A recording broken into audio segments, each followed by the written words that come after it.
Bonsoir à toutes et à tous, bienvenue dans la 4e édition de Métro News pour la semaine. Au sommaire de ce jeudi, une vive tension a régné dans la matinée au niveau de plusieurs endroits de la région métropolitaine de Port-au-Prince. Des barricades de pneus enflammés ont été érigées dans certaines zones de la capitale. Des axes routiers ont été également bloqués. Ce mouvement n'a été revendiqué par aucun secteur. Le juge Al-Duniel, dimanche, en charge de l'enquête sur des présumés cas de corruption au Centre national de l'équipement, CNE, a émis mardi des mandats internationaux contre une quarantaine de personnalités, dont des anciens présidents et des anciens premiers ministres. Et puis la 17e édition du Festival international de jazz de Port-au-Prince, Pape Jazz, se déroulera du 25 au 28 janvier 2024 au Caribé. 9 pays sont invités. Au menu de ce grand événement culturel, ateliers, échanges, prestations et rencontres.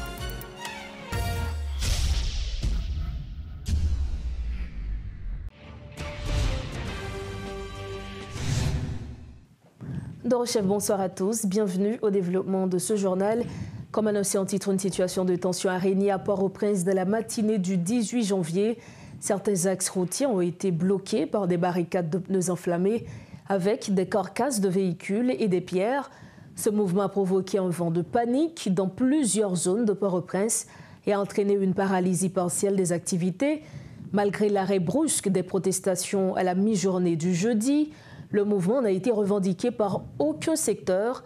Habitués au mouvement Pays-Loc, des habitants se sont précipités dans les marchés publics et les stations-service pour s'approvisionner. Comment expliquer ce mouvement ? Eh bien, pour commencer, les déclarations de Guy Philippe appelant à la révolution suscitent la peur. Depuis une semaine, il multiplie ses interviews qui sont reprises en boucle sur les chaînes de radio et de télévision, puis partagées sur les réseaux sociaux. Pour attiser la flamme, l'unité de lutte pour les aires protégées du BESAP a publiquement apporté son soutien au mouvement de Guy Philippe. Ils se sont exposés en public en accordant des entrevues en tri militaire et en exhibant des armes de guerre. Autre élément non négligeable dans ce tableau, 2 hommes politiques et pas des moindres ont également demandé la démission du Premier ministre tout en apportant leur soutien à tous ceux qui œuvrent pour renverser le gouvernement d'Ariel Henry. On peut citer Claude Joseph, ancien ministre et actuel leader du parti aidé, et Moïse Jean-Charles, ancien sénateur et actuel leader du parti Petite Dessalines. À tout cela s'ajoute la guerre que se livrent les gangs à Port-au-Prince. Ils se battent pour le contrôle de territoire, des installations portuaires et des routes principales reliant Port-au-Prince aux grandes villes. Ces gangs tuent, kidnappent, violent et volent depuis plus de 2 ans sous le regard passif des forces de l'ordre. Ils ont provoqué le déplacement de milliers de familles qui ont dû abandonner leur maison. Entre-temps, les négociations entamées aux Nations Unies, à l'Organisation des États américains et par la CARICOM pour une sortie de crise n'ont abouti à rien. La zone métropolitaine et plusieurs villes de province étaient sur tension ce jeudi 18 janvier. Et pour faire le point, nos 2 collaborateurs, Richie Fortuné et Rodolphe Pierre-Louis, sont avec nous sur le plateau de Métro News ce soir. Ils sillonnaient les différentes rues de la capitale accompagnés de nos caméramans. On parle de Guitry Choisy et de Paul Leyel. Bonsoir Richie, bonsoir Rodolphe. Bonsoir Rose Berline, bonsoir Rodolphe, bonsoir à tous. Bonsoir Richie, bonsoir Rose, bonsoir à toutes et à tous. Alors aujourd'hui vous aviez sillonné diverses rues de la capitale où vous avez remarqué des barricades de pneus enflammés, des carcasses de voitures.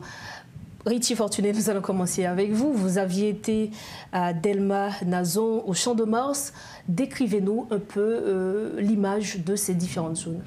Effectivement, West Berlin, et dans ces différentes zones, tôt ce matin, du jeudi 18 janvier 2024, on a remarqué des barricades de pneus enflammés, des grosses pierres étaient érigées et dans toutes ces voies.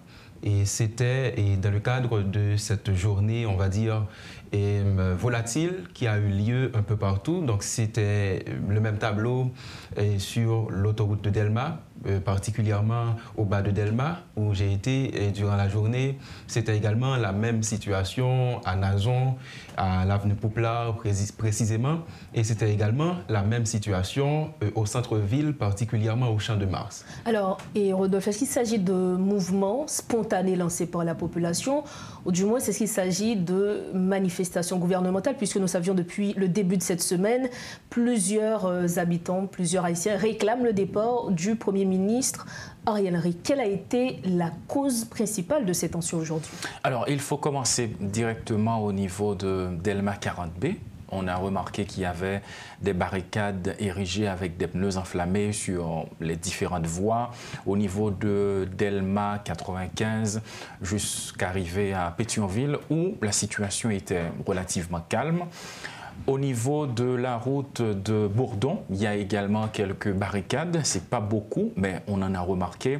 Au niveau de la route de Canapé Vert, on a dressé des barricades. Maintenant, quand on essaie de savoir quels sont les différents objectifs de ceux qui ont dressé les barricades, bien, dans un premier temps, il y en a qui ont fait savoir que les barricades sont érigées pour exiger le départ du Premier ministre Ariel Henry, comme vous l'avez signalé d'ailleurs depuis le début du mois de janvier. Il y en a qui tentent de lancer des mouvements question d'exiger le départ du Premier ministre le 7 février 2024.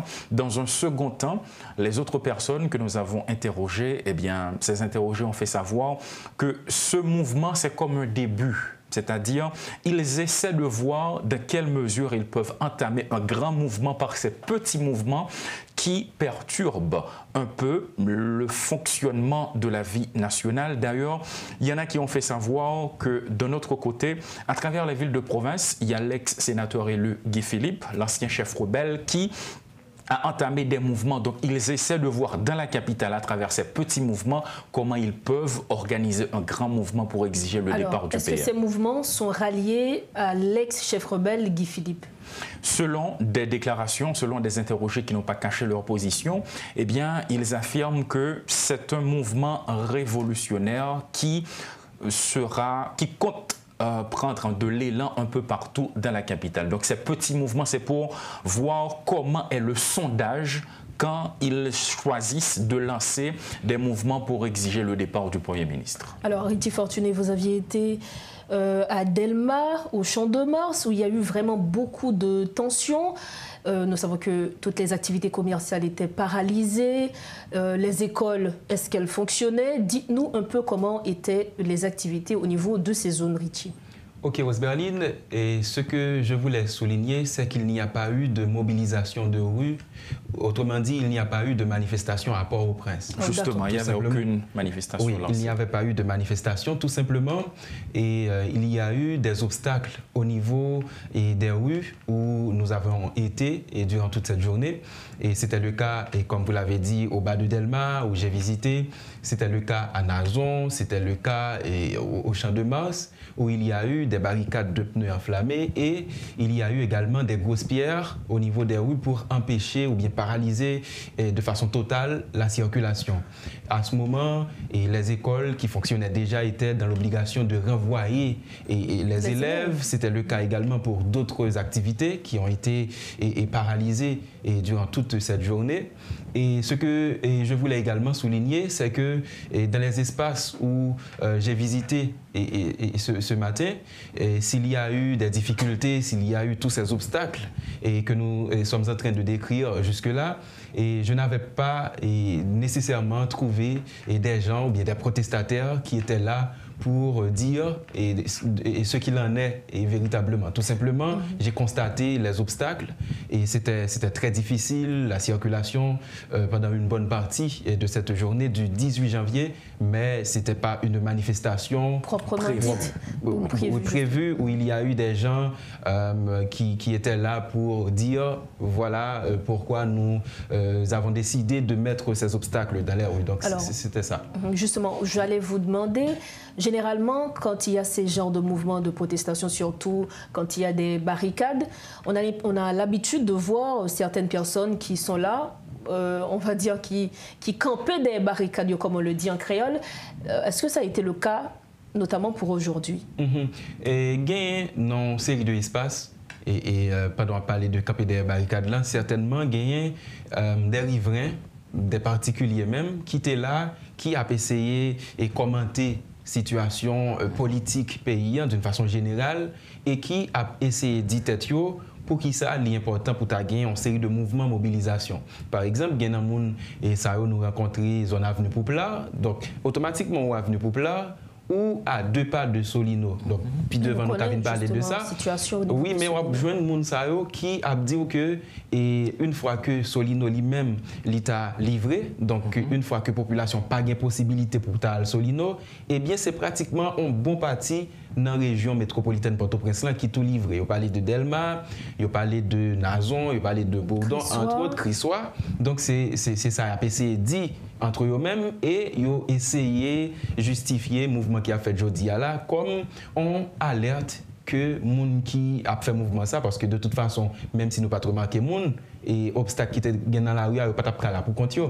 Donc, il a dit que il pensé mouvement, c'est dans un contexte comme ça, il a fait, et c'est dans ce sens-là, il a été, disons, sympathisé avec le mouvement, même s'il n'est pas tout à fait concerné et par le mouvement ça. Alors, oui, avant, justement, Rodolphe, selon des informations également, et surtout au niveau de Delma 40, il a dit que remarqué une série de monde qui armés de machettes. Est-ce que c'était le cas, sur des faits constate à tous nous-mêmes?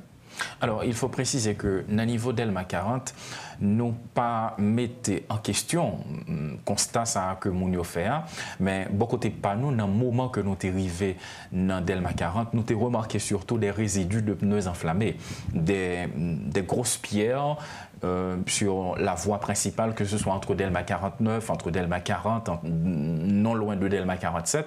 Donc, nous faisons constat ça, mais nous pas remettons en question affirmation ça, position ça.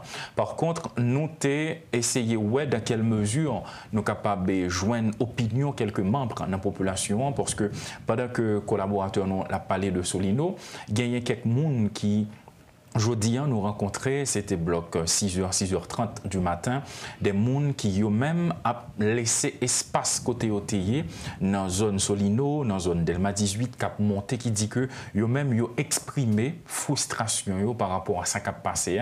Parce que il y a qui allait plus loin pour dire que si que dans la situation, ça Solino livré à des groupes armés, il y a d'autres zones, tant que l'offre qui était envoyée au port, a monté Delma 17, Delma 19, Delma 29, Delma 32. Donc, toutes zones, dans l'opinion que nous expliqué, c'est des zones qui pratiquement livrées, sont en danger parce que c'est juste une question de temps pour le groupe armé arriver même imposer loyaux. Alors, justement, parlant de Solino, nous connaissons depuis pratiquement 2 jours au niveau de Solino, Delma 24 et tout environ, ces grosses situations de tension à cause de gangs, de Bel Air, qui ont essayé de prendre contrôle zone. Et objectif, selon ça que, selon témoignage, c'est que il y a besoin de contrôler le marché public. Donc, on contrôle de zones. Est-ce que, dans le moment où on a parlé là, est-ce que nous arrivons à joindre une information qui t'a fait quoi que Solino plus ou moins calme? Est-ce qu'il y a présence policière au niveau de Solino en ce moment? Non, pas de calme. Au contraire, la situation est aggravée. Bien si n'a tenu compte de dernières réactions nous joignent de la part des gens qui toujours dans le quartier ça et qui beaucoup qu'à déplacer. Donc c'est pratiquement même situation parce que toujours bien tiré et il y a des gens qui sont victimes. Malheureusement, il est difficile pour ta bilan, pour un chiffre. Mais est-ce qu'il y a des morts? Nous connaissons des blessés, mais est-ce qu'il y a de morts? Oui, bon, si on a tenu compte de réactions qui sont dans une situation difficile en bas, oui, ils ont même dit qu'il y a des morts, des proches qui mourent. Et tout à l'heure, là, nous avons parlé avec un riverain qui t'a dit nous, il y a une série de gens qui t'ont couru.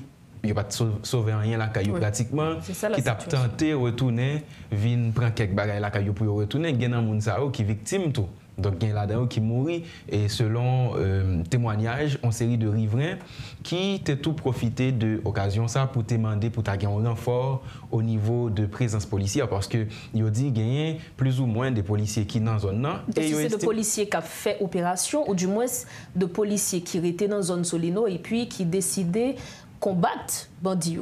C'est policiers qui a fait opération. D'ailleurs, ils ont parlé nous de chars et la police là qui est présent dans l'espace là tout. Et ils ont même dit nous que s'il n'y a pas de ça, il était compliqué pour eux continuer à être là toujours parce que c'est pratiquement sous ça et ils ont compté. Mais dans le cadre et tourner nous fait dans la rue aujourd'hui là, nous mettons un accent particulier sur Solino. Sous Solino parce que tant que j'en suis dit depuis plusieurs jours déjà et gagné en situation terrible dans la zone que les habitants vivent, et bien automatiquement nous passer dans la zone Martin Luther King pour nous tomber avenue Poupla. Et bien une fois nous arrivés là, il y a plusieurs intersections qui ouvrent sous Solino. Donc nous arrivons là et ça qui a attiré l'attention nous c'est que dans toute intersection ça il y a des obstacles, des barricades que la population a dressées en façon pour capable empêcher ou du moins bloquer temporairement. Oui, bloquer temporairement passage qui amène de avenue Poupla à Solino. Donc notre tête par Mounio c'est en forme de résistance et dans un premier temps que on prend dans l'idée pour empêcher que yo ta envahi yo même bien que à deux pas de yo nous capable dire balles cartouches yo toujours tant des bris ça et même dans tout situation était antigène détériorée et pendant la journée 18 janvier et donc c'est ça veut dire là il y a des séries de monde qui estiment que dans gens et phénomène ça lui-même lui prend ampleur en un pays en particulier Solino si on pas temps prendre devant pour bloquer l'espace ça et donc on pense que demain après-demain ou bien tout simplement c'est une question de temps et il y a plusieurs autres zones qui pourraient tomber dans la même situation ça donc c'est ça qui t'a gagné comme tableau dans niveau ça et ça pas empêcher une circulation normale dans le moment nous t'es passé à qui t'a fait et zone nazon bien que l'été un difficile dans la mesure où gain des sceptiques et des gens qui étant bien bonheur à déconseiller moun prendre direction ça parce que depuis bien bonheur tu as gagné en pile détonation sans que moun yo pas nécessairement gain contrôle situation qui t'a évolué dans la zone ça. Alors Rodolphe ou même tout est fait canapé vert, Juvena et au niveau de canapé vert et circulation elle était paralysé parce que était bloqué. Est-ce qu'on a dit qu'il y a ça connaît un monde qui décidé de passer canapé vert est-ce que c'est possible et en plus nous t'ai remarqué on marché pressé au niveau de Juvena de monde qui t'a couru fait gaz comme noté dans la rue et nous t'ai remarqué que déjà conséquences que ça a gagné notamment sur question gaz, mais que ne pas trop entrer là-dedans. Mais pour le moment, et Rodolphe, qui Jean nous a dit que ça y est? Alors, bloc 10h, 11h, près midi jusqu'à 1h, c'était réellement, Jean utilisé expression, c'est un marché pressé, que ce soit dans la zone Canapé Vert, que ce soit dans la zone Bourdon, dans la zone Pétionville. Qui paraît relativement calme. Exact, parce qu'en pile monde, yo même, yo te gen à courir, faire même business yo. Mais si nous étions dans la zone Canapé Vert, côté que gagner des barricades qui étaient placées pour couper circulation totalement, mais le nous tourne passé vers 3 heures, eh bien, yo ouvri yon voie, donc reste barricade l'arrêter sous l'autre voie. Par exemple, yo utilisé de grosses pierres pour yo te barricader net vers 10-11 heures jusqu'à midi, mais vers 3 heures, le nous tourne passé là, il y a une voie qui capable qui permet que circulation machine yo fait. Donc si yon a venir ou l'autre la vient bas, c'est par courtoisie pour yon quitter l'autre passé pour le capable de prendre chemin par les-mêmes. Donc c'était ça tableau. Et puis au niveau de pompe à essence surtout c'est même constat parce que n'a rappelé nous que depuis qu'il y a des troubles sociopolitiques dans des circonstances pareilles, en pile citoyen dans la capitale là, premier objectif c'est mettre manger la caillou et mettre de l'eau, mettre médicaments, mettre gaz, que ce soit dans la machine, que ce soit dans la bonbonne pour yo même capable survivre parce que yo pas connaît qui le mouvement li a campé donc yo profiter préparer. Mais de notre côté, il y a un autre courant.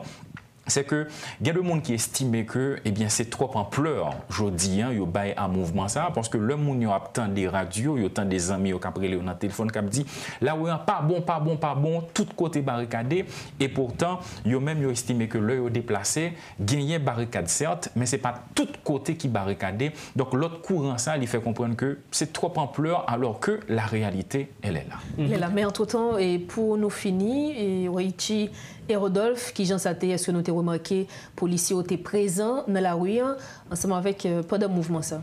Oui, moi-même, j'ai rencontré plusieurs backups, tant qu'au Carrefour aéroport, tant qu'au l'arrivée en bas la ville, tu as gagné plusieurs points qui t'ont gagné, et backup police, et même sur l'autoroute Delma, tu as gagné, et backup qui tape sillonné, qui tape monté descendre. D'ailleurs, et tu as gagné au moment, c'est des policiers qui tapent quitté backup pour essayer de déblayer route là, et retirer caoutchouc, roche, que moun yo la gagne en route là pour empêcher la circulation en fait.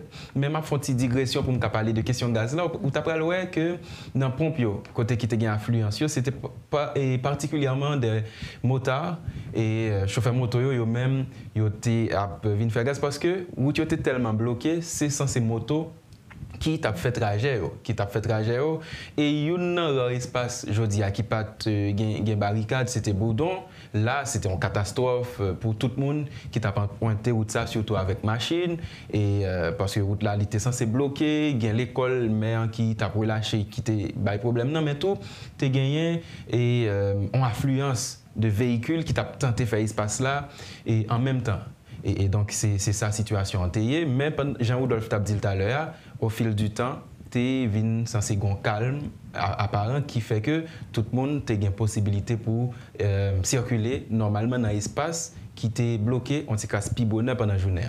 Alors, justement, pour moi, ajouter sur ça, collaborateur nous saute préciser, c'est que il y a le monde qui estime que si nous prenons aller au-delà de ça qui passait jeudi, c'est le monde qui qualifiait le mouvement spontané parce que pas de rien qui était annoncé certes, mais il y a une tendance dans le cas de monde que nous interrogeons qui fait comprendre que yo même yo senti que il y a quelque chose qui a préparé. Donc personne ne sait.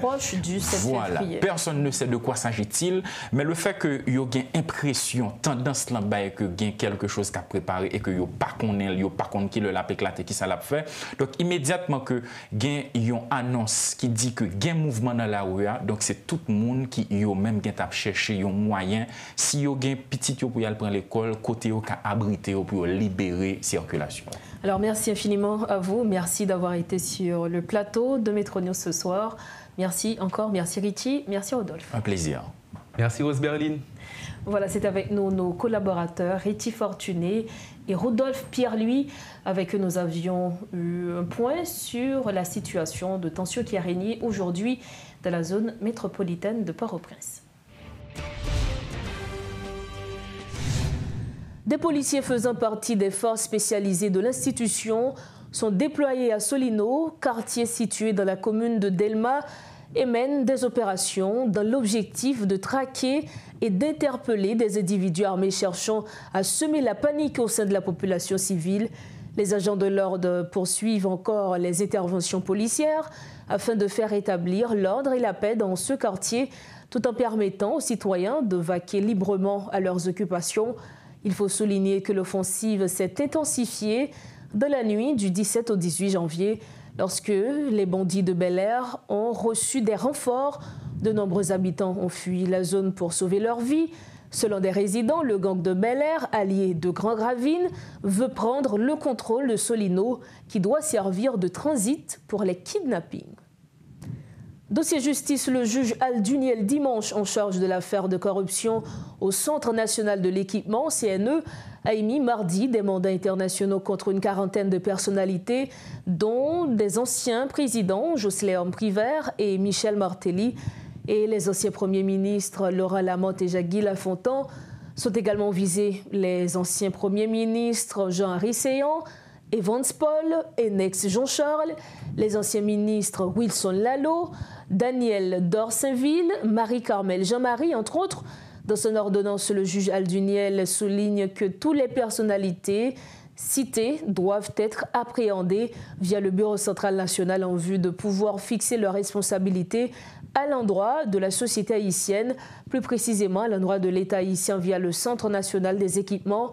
Toujours dans ce document, le juge signale que les personnes inculpées sont recherchées pour corruption, complicité de corruption et trafic d'influence liés au détournement de biens publics, ainsi que des faits d'usurpation de fonctions liés à la violation flagrante de la Constitution haïtienne, conformément à ses prescrits sur la corruption.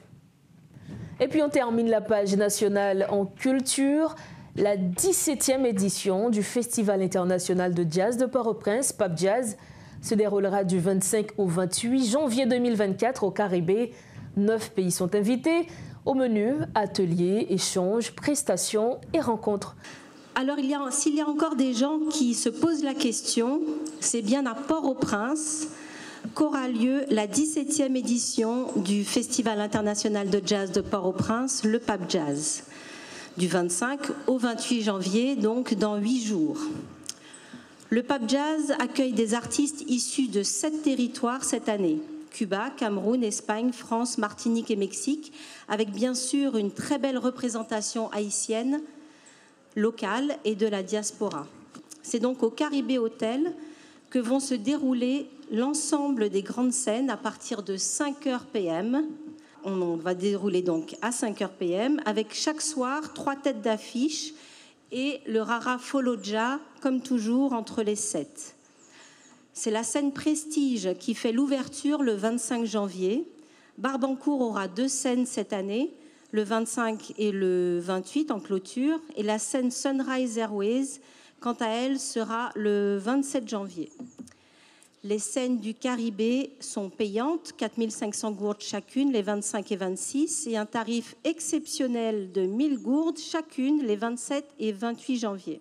Il y a aussi des billets. Les billets sont disponibles au Caribé, aux 2 librairies La Pléiade, à Belle Optique et en ligne sur Eventbrite à un tarif préférentiel de 85 $ pour un package de 4 jours. L'ensemble des autres activités du Pape Jazz sont gratuites. Et il y en a beaucoup cette année. D'abord, les afters chaque soir au Café 36, le 25, à la Réserve, le 26, et au Quartier Latin, les 27 et 28 janvier. Ceux qui ne connaissent pas les afters du Pape Jazz, c'est ce moment où parfois, quand la magie prend, et elle prend généralement souvent au Pape Jazz, les musiciens, quel que soit leur pays d'origine, sans même parler la même langue, jouent ensemble et souvent jam jusqu'à très tard dans la nuit. Comme toujours, l'un des volets les plus importants du festival pour assurer la relève sont les ateliers qui sont donnés chaque matin par les musiciens qui sont programmés au festival. Et ils seront donnés cette année au Centre culturel Brésil-Haïti. Il y aura 8 ateliers au total.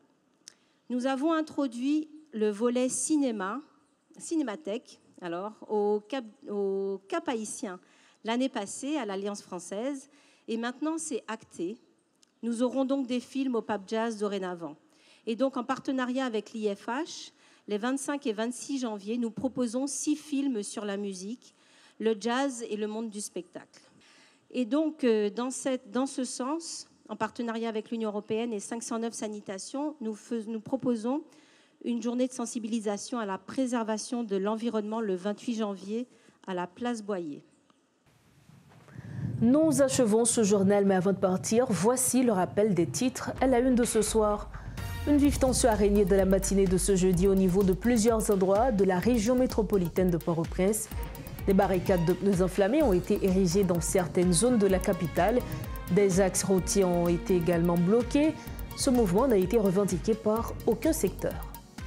Le juge Al Duniel, dimanche, en charge de l'enquête sur des présumés cas de corruption au Centre national de l'équipement, au CNE, a émis mardi des mandats internationaux contre une quarantaine de personnalités, dont des anciens présidents et des ex-premiers ministres. Et puis la 17e édition du Festival international de jazz de Port-au-Prince, Pape Jazz, se déroulera du 25 au 28 janvier 2024 au Caribé. 9 pays sont invités. Au menu de ce grand événement culturel, ateliers, échanges, prestations et rencontres. Voilà, nous sommes au terme de ce journal. Merci infiniment à vous de l'avoir suivi. Prochain rendez-vous demain vendredi. Restez sur Métropole. Bonsoir.